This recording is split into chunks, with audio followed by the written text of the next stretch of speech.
Alright, we have turn-based discourse on the timeline, and I find it very fascinating for a lot of reasons. Well, number one is that I am very happy Expedition 33 is doing well. I played a bit of it on Game Pass for like 4 hours, right? I was fucking terminally obsessed with that game for 4 hours. People came through, watched me play, they gave pointers and all that other stuff. It was a very, very, very, very fun live stream playing that for the first time in history, and overall I ended up liking it quite a bit. I never had a problem with turn-based combat systems, even though I border between turn-based and action RPGs.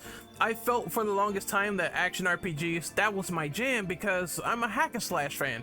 So of course that's going to cater to me a little bit more, but I never hated turn-based systems. I played Parasite Eve 1 recently, retroactively going back to the past and playing Parasite Eve 1, and I love the game. I think it's a fantastic game. I also like Mega Man X Command Mission. That's a fantastic turn-based game.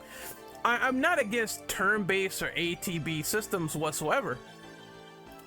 But now this argument is being formulated about, for 20 years straight, Final Fantasy fans have been gaslit that no one wants turn-based combat, that it will never sell, that they're wrong for even wanting it. Expedition 33 destroyed that lie in a single day.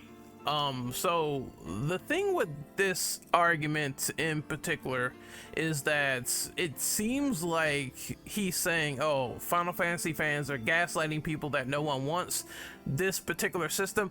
Are there people out there that exist that has this mindset? Yes, I'm going to say there are some people out there, because there's always some demographic out there that has some behavior out there that says, well, fuck turn-based, we're all about action RPGs and nothing else really matters. I'm sure that comes into account with the idea of being spoiled to action RPGs, but to me personally, I would disagree, because that doesn't make a system inherently bad, nor will it make any game inherently bad unless the overall gameplay mechanics just don't work properly with the system used. For this argument though, and the gaslighting and everything, turn-based has gone nowhere. Okay, this is also in itself a gaslight. There are still highly regarded turn-based games, even if it's not on the same plateau as it used to be. There are still Japanese developers, all types of developers. Expedition 33 was a French developer. Lots of people are still making these games. They're still taking a chance on these games. There's still a fan base on these games. Dragon Quest, very popular with a lot of people from what I've seen, from the people that I talk to and everything. Moving on, Baldur's Gate 3, a Game of the Year winner. It's a turn-based game, heavily praised, heavily regarded as one of the best games of that year, of all time even, and it won Game of the Year. The Yakuza series, heavily revered, once again, heavily praised. They moved from having beat 'em ups in the main line to moving to RPGs, and I remember there were people praising Infinite Wealth, right? They still have the beat 'em up side as spin-offs, but they also went turn-based, and that's a huge deal, right? That's something to talk about. A full-on series changing its mainline mundus operandi.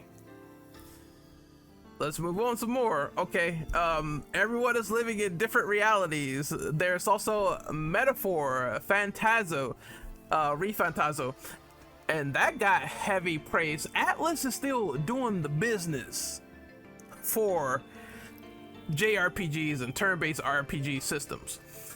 And this is coming from two elements, I think, which I think this tweet right here from Roomby is true, where it seems like people only seem to care about the idea of saying turn-based is non-existent because Final Fantasy is not doing turn-based anymore. you are missing all these great games that are being mentioned, all these great titles that are being, you know, unified in praise, because Final Fantasy is not doing turn-based anymore for mainline games. How I feel about that argument in particular is I think it's fine for them to experiment. Final Fantasy is indeed, and I agree with all these sentiments, by the way. That's why I'm like pulling them up, because they're fucking so good and they speak for themselves. Final Fantasy is an experimental franchise, whereas Dragon Quest always sticks true to the classic formula. Final Fantasy should be allowed to experiment and innovate. And I had a conversation with Brukaru and her friend on live stream yesterday, and their sentiments are also very valid, where they say that these remakes should be new games. They should feel like they are new gameplay wise, still sticking to the formula of what made Final Fantasy VII, but also just have superior gameplay, feel entirely different from 20 years ago. And I agree with that sentiment. Like, if you're remaking a game, then the main thing that I expect with these reimaginings that they're doing right now is that they are updated to modern standards. And obviously action RPGs, they make money. We know money's on the table. They print money, they make money. I know someone might say that, oh well, some of these actiony RPGs for Final Fantasy really haven't sold well. I remember Remake doing well, and I think that Rebirth was stuck to, well, the install base of the PS5. Therefore, a lot of people that make that argument, they don't mention that it wasn't on Xbox or that it wasn't on any other platform at the time other than PS5, and the PS5 was like just around infancy, right?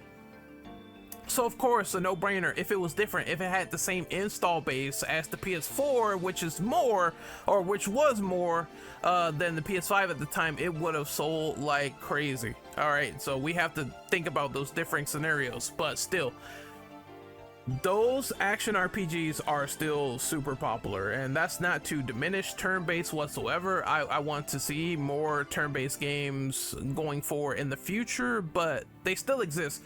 Final Fantasy should be new games. 16, an entirely new hack and slash like experience.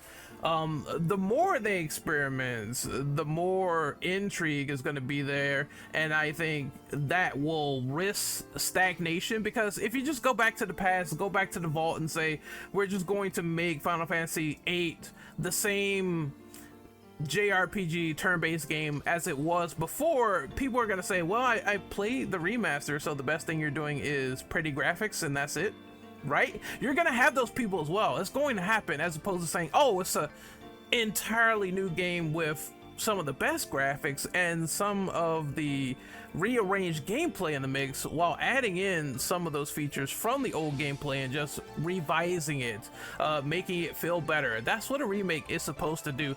Make things feel better and build on top of a foundation that's already there. And that's what I want to see going forward. I want to see difference. I want to see innovation. And that's what they need to do. They could always go the Yakuza route. I think that's the perfect route for turn-based RPGs, where if Square wants to experiment, of course, then they can go ahead and throw a turn-based game, something like Expedition 33 out there, put like 33 people on it, Kappa, and then see if they can make some money off of it while putting in as much quality as they possibly can. There's always room for experimentation even in that regard, which I think is pertinent. I think that's important. And this guy says the Expedition 33 drama just has proven one thing, that these turn-based activists only want turn-based games that look like a AAA Unreal 5 game, and they will turn their nose to anything else cause ew anime. It's crazy how completely ignoring an entire genre's growth because of looks, and there is some shunning of anime games out there or a specific style out there. It's true that we do need all forms of genres that are additional here, just like Jaw Muncher has said, to breathe life into things. I mean, I know there are some people that don't want too many action RPGs because they're thinking, what the fuck, why not have some more variety? But the truth is, to this entire argument, we're getting it. Now, this guy Lumpy says a couple of things I don't agree with. He talks about how, oh, Crisis Core failed, 16 failed, Rebirth, they all failed to meet expectations. I'm starting to think that Final Fantasy fans actually don't play video games, but you don't list Remake in here, which was financially successful. I talked about the idea of why Rebirth could have possibly failed, because once again, exclusive to one platform. If it was on everything, I'm sure it probably would have been a different story in terms of optics as well as 16, because of exclusivity and shit like that.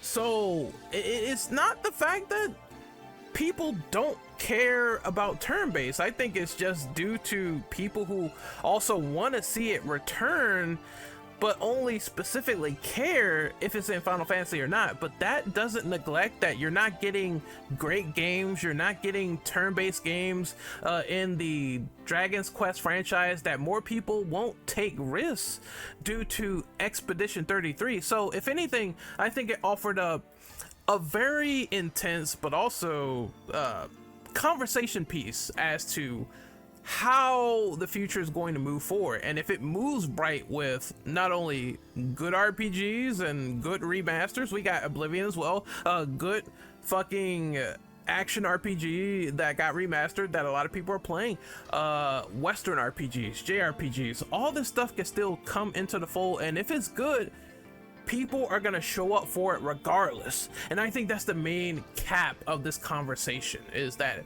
the RPG fans, no matter what ilk you come from, we are eating right now. We are eating and we are enjoying that shit like nobody's business. And I think this is the way moving forward, pushing these genres forward, as opposed to saying that everything is being cannibalized or everything is of a lesser value because Square Enix is not doing it.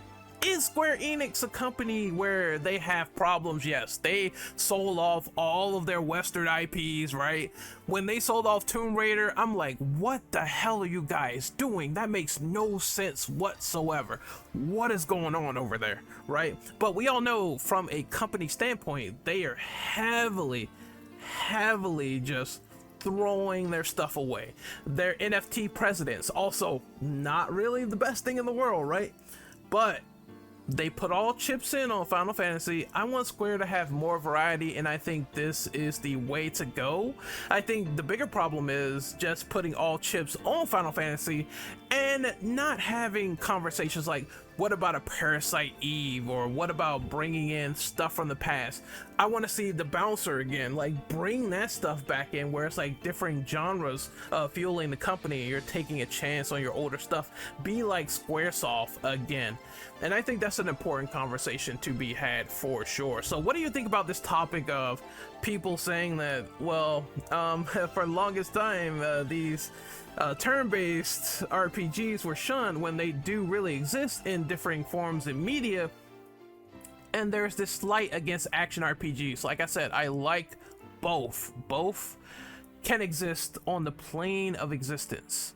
As long as they put in initiative and these games are still great, it doesn't matter if they're anime or not, I will still buy them. But it's weird how there's also turn-based snobs as well. Just stop and enjoy great gaming.